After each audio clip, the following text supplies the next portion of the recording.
Okay, today's sports topic, breaking news. This has been blowing up in the past 14 to 21 hours, okay? Now, we had rumors about it 24 hours ago, but it's official.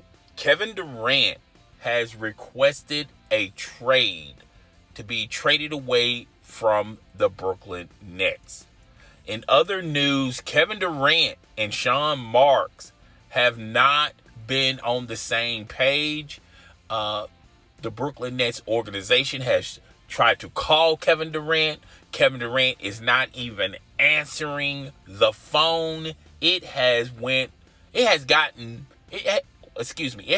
from bad to worse for the Brooklyn Nets and Kevin Durant and Kyrie Irving. Before I begin today's segment, I first like to state this. I feel like 20, 30, 40 years from now, maybe 30 years from now, ESPN is going to do a 30 for 30 and have a documentary on Kevin Durant, Kyrie Irving, and the Brooklyn Nets. This is an epic failure for the ball club as well as those players. You know, this is going to go down in NBA history of what could have happened. This team, just with Kevin Durant and Kyrie Irving, was expected to win multiple titles. And with both of them on the floor, they couldn't even get the Brooklyn Nets to the Eastern Conference Finals, yet alone the NBA Finals. This is going to go down in history, and this is going to really hurt how people perceive Kyrie Irving as well as Kevin Durant. I remember on TNT, Charles Barkley said Kevin Durant is a bus rider. He's not a bus driver. When he won those 2 titles with the Golden State Warriors, I mean, let's just give credit where credit is due. Kevin Durant deserves Finals MVP because he was the better player on the floor on both teams, the Cleveland Cavaliers and the Golden State Warriors. Okay, let's give him his props. Okay, on that, but let's just look at it from the outside looking in. He went to a ball club that beat him with Russell Westbrook, and when they played against the Oklahoma City Thunder, the Golden State Warriors beat the Oklahoma City Thunder with Kevin Durant and Russell Westbrook. All right. Now, in history, people are going to say that finals where Draymond Green lost to the Cleveland Cavaliers, and he sat in his car calling Kevin Durant, crying for Kevin Durant to come join the Golden State Warriors because he's going to be the equalizer against LeBron James, and they couldn't do it without him. People are going to say when he joined the Golden State Warriors, that helped him get those titles. If he didn't go to the Golden State Warriors, he may never even sniff a title.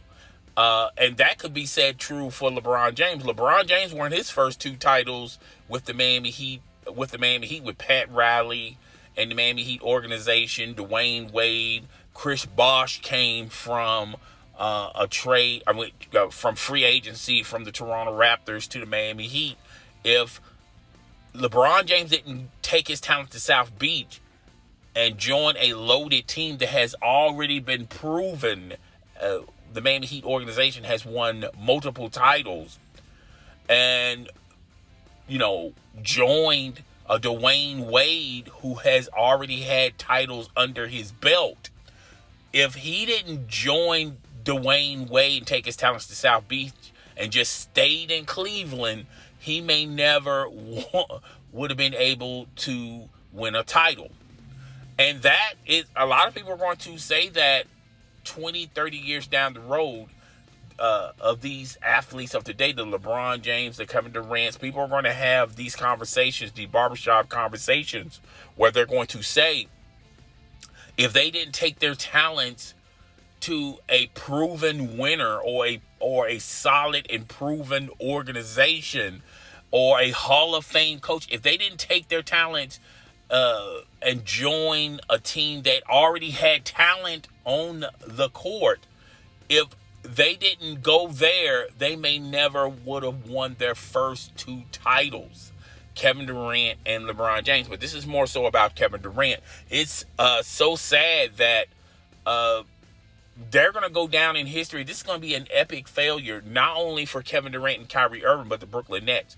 And what's going to happen after Kevin Durant gets traded, Kyrie Irving gets traded, or I feel like Kyrie Irving, worst case scenario, he's probably going to stay with the Brooklyn Nets until his contract is up, because after all, he opted in to a $30+ $1 million deal with the Brooklyn Nets because there were no other takers for Kyrie Irving. The market was barren and dry for Kyrie Irving. So Kyrie Irving had no choice but to go back, crawling back to Brooklyn. And there are some insiders in Brooklyn that was shocked that Kyrie Irving came back crawling to the Brooklyn Nets because there were no takers.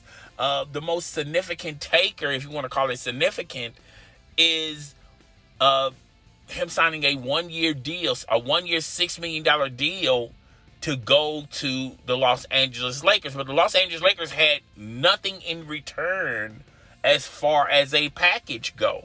They don't want a 1-year contract of Kevin Durant. They're not interested in that. Thanks, but no thanks. They were not even interested in KD, who, can't even stay healthy and complete a full season for the LA Lakers. How is he going to help the Brooklyn Nets? The best ability is availability, and unfortunately, Kevin Durant, Anthony Davis is just not built that way. He's not that guy. But nevertheless, this is going to be catastrophic, and the repercussions from this is going to change how people look at Kevin Durant, Kyrie Irving, and the Brooklyn Nets. The Brooklyn Nets are not going to get a significant superstar to join their organization until they can prove they can do it. And as of right now, I just don't see it. They're already pushing. They're not even pushing. They're smashing the reset button. They're willing to start all over again. And there's a possibility that Ben Simmons won't even be there. So Kevin Durant wants out of Brooklyn. And the 2 places he wants to go is Miami and the Phoenix Suns. Let's talk about it for a second, okay, guys? Sorry about that. Let's look at Miami. I don't see any type of scenario, any type of package that Miami is going to get Kevin Durant, unless they get a third team involved that's willing to help Miami get Kevin Durant.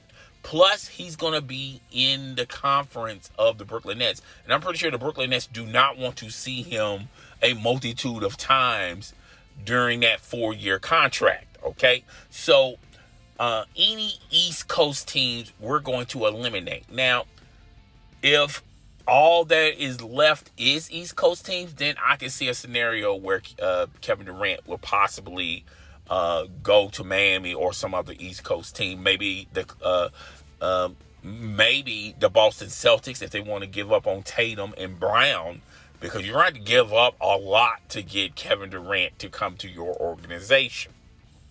So I don't see any type of scenario of Kevin Durant going to any team out east. Let's look out west. Now, the Clippers were in the mix, but in order for that to happen, they're going to have a bunch of draft picks and some expiring contracts where the Brooklyn Nets are not going to be committed to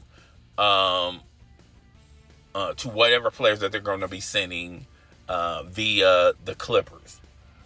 I can see a scenario, Kawhi Leonard is definitely going to stay. I don't think there's a high interest for Paul George to come to Brooklyn.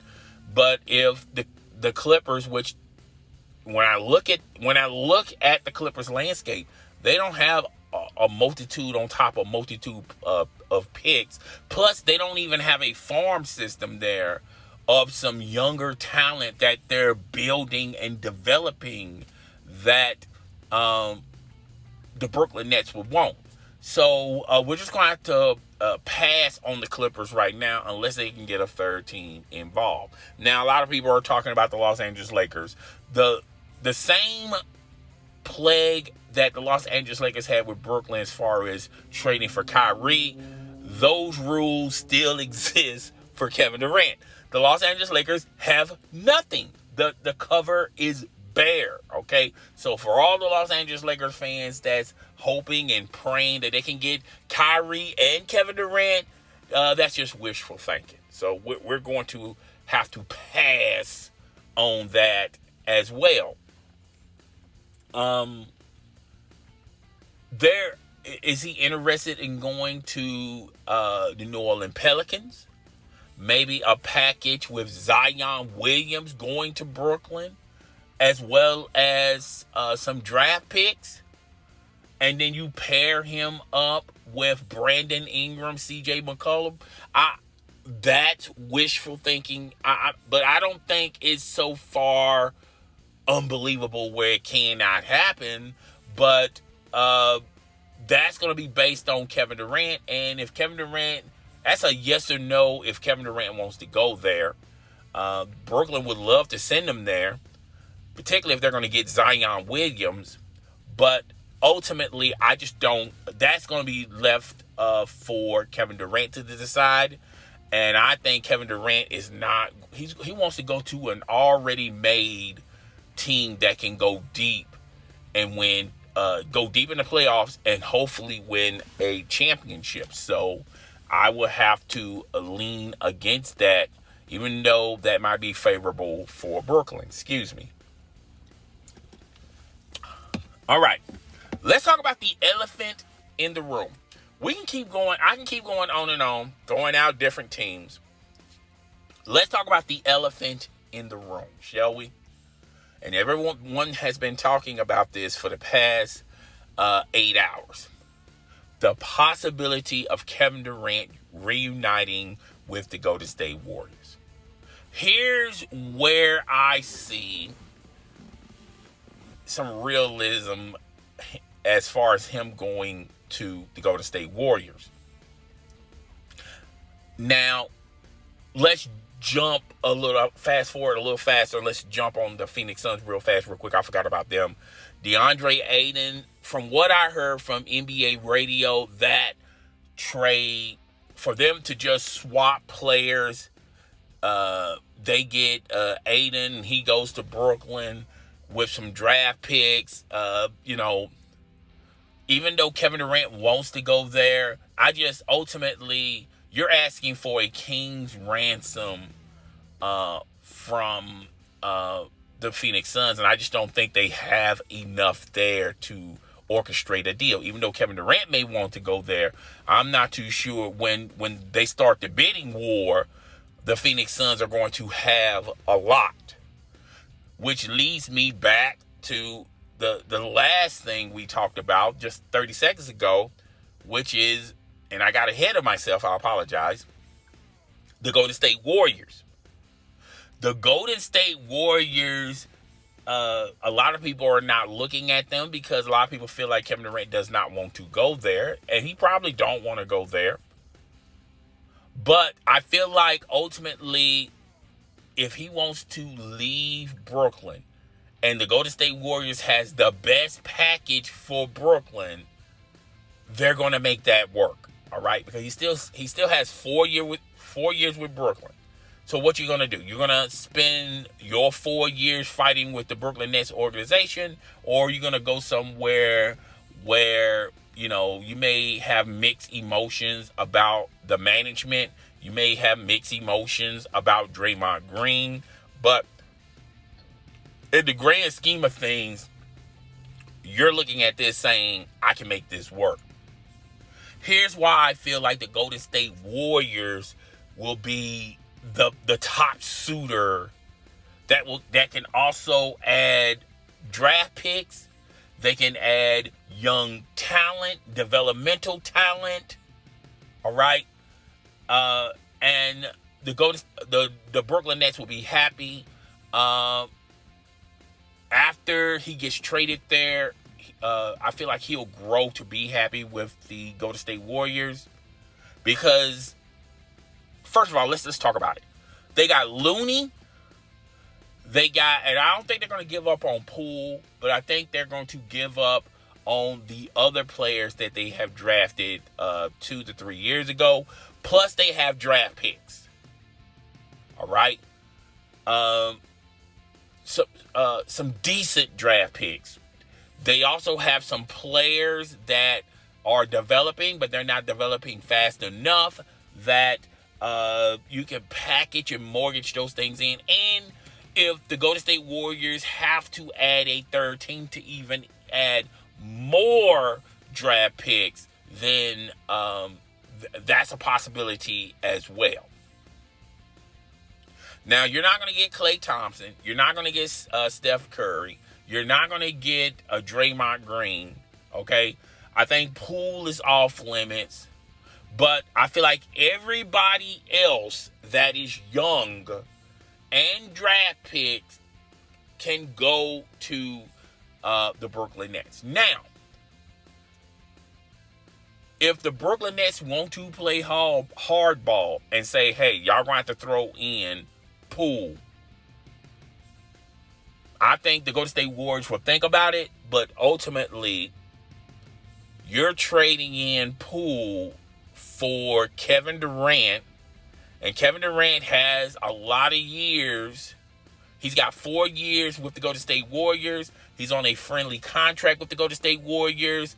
The Golden State Warriors are willing to go over the salary cap and pay, okay? They're already at the salary cap or closer to being over the salary cap. If not, I think they're already over the salary cap. They don't mind paying the fines and things of that nature. And Poole, even though he had an amazing year, he's been up and down in the playoffs. It's been some series, he's been great. He's been phenomenal. But it has been other series that you have to put an APB out on him. An all-points bulletin. He's nowhere to be found. You have to put his face on a milk carton. All right, particularly the NBA Finals. He did a little, but he didn't do a lot. All right? So there's question marks with Poole. Poole is a streaky shooter. He's not somebody that you can depend on that's going to give you 25 to 30 points. Particularly, there's going to be a payday for Poole. And the Golden State Warriors got to ask themselves, do we want to max a player that is streaky at best? Now, who knows, next season that can all turn around. But you're giving up on a shooter, but you already have shooters in that lineup. And you're trading a streaky shooter at best with Jordan Poole for a consistent shooter, high percentage shooter of Kevin Durant. Kevin Durant can play without the ball. And if they get Kevin Durant, they're going to win the title next year. Not because they have Kevin Durant. I feel like they were already in line to be one of those teams that could win the title. But now you got shooters all over the board. That makes Klay Thompson's job a lot easier. That makes Steph Curry's job a lot easier. Draymond's job a little bit easier. And you can rest those players up. And next year, Klay Thompson will be fully healthy from his injuries. Well, if not fully healthy, he'll be closer to health. And I'm telling you, people, that team is going to win the title unless some foreseen things happen, like if Steph Curry gets injured, if Klay Thompson re-injured himself, and or if Kevin Durant re-injured himself, if they take it easy between what they already have, I think they have a shot of winning a title. But they're going to have to give up on a lot of their players that they have drafted in the past 3 years, plus they're going to have to give up on their future, their future as far as draft picks go. All right, to make this work. But I feel like the two teams, even though everyone's talking about the Clippers and the Heat and the Phoenix Suns, I feel like the only two teams that have the ability and the capability of getting Kevin Durant is the Golden State Warriors and the Phoenix Suns, in that particular order. I feel like the Golden State Warriors have more to give than the Phoenix Suns. And it's gonna fall on those teams. It's not the Lakers. It's not the Clippers. It's not the Miami Heat. It's not the Boston Celtics. It's not the Milwaukee Bucks. All right? And on the outside looking in, maybe the New Orleans Pelicans. But I feel like Kevin Durant really does not want to go there. He wants to go to a proven organization. He wants to go to a team that's already made, that can take him to the promised land, and he just delivers. I feel like the two best places is Phoenix and the Golden State Warriors, but it's more so Golden State Warriors. But the Golden State Warriors are going to have to give up on what they've been developing and what they've been trading for the drafting for the past 3 years. All right? And so that's it. That's all I got for today. Rate, comment, subscribe, hit the notification bell, share this content with your friends, family, and followers. I will see you guys later. Deuces.